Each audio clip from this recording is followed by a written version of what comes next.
ជំរាបសួរបងប្អូនទាំងអស់គ្នាចាស្វាគមន៍មកកាន់ស្រីកៅ Violin Store ហើយក៏ដូចជាចាសាលាតន្ត្រីណលស្រីកៅចាស្រីកៅ Music School អញ្ចឹងថ្ងៃនេះនាងខ្ញុំចង់បង្ហាញអំពី model piano ថ្មីយើងមាន piano electric ចាពី model Roland ហើយនិង Casio Casio នេះក៏ទំចូលដូចគ្នាចា model Casio នេះគឺពេញនិយមណាស់ចាmodel CDP S 110ចាគឺមាន88 key ចាមានតែខ្ទង់ហ្នឹងគឺ88 key standard មិនថាយកហាត់រៀនដំបូងរៀនយកទៅរៀនរហូតឬក៏យើងយកទៅសម្ដែងនៅលើឆាកបានបងប្អូនជាពិសេសយើងមានថែមជើងនេះណាចាអញ្ចឹងខ្ទង់ល្អមែនតើដែលយើងសំខាន់ណាយកទៅរៀនភ្លេងយើងត្រូវការខ្ទង់ standard ចាលោកគ្រូអញ្ចឹងសូមជួយឆ្លើយតិចមកចាបន្ទាប់ពីតេស្តហើយឃើញថាខ្ទង់ standard ដែលយើងយកទៅរៀនស្រួលហ្នឹងយ៉ាងម៉េចដែរចា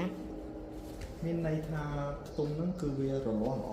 ពេលយើងលេងទៅក៏វាមិនធ្ងន់ពេកហើយក៏មិនស្រាលពេកគឺល្មមមកដៃយើងអាចលេងបានទទួលបានហើយនឹងការហាត់គឺតិចនិចចាហាត់តិចនិចសម្រាប់ដៃហ្មងគឺរបៀបនេះព្រោះយើងលេងលឿនមិនហើយយើងហាត់ scale អីទៅក៏វាល្អដែរ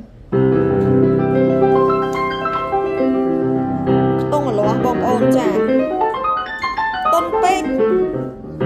អញ្ចឹងបើសិនជាខ្ទង់ហ្នឹងវាតុនពេក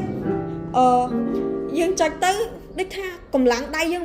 វាស្រាលពេកហ្នឹងបងប្អូនចាហើយបើ key ហ្នឹងហឹងពេកក៏អត់ល្អដែរដៃយើងប្រឹងចុចមានន័យថាខ្ទង់ standard អញ្ចឹង Casio នេះមិនថាយកទៅលេង classic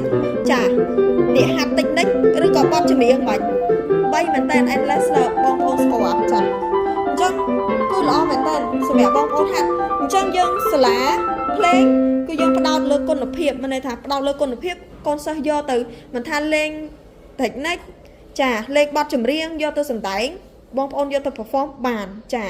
ឡូវចាំយើងចូលទៅដល់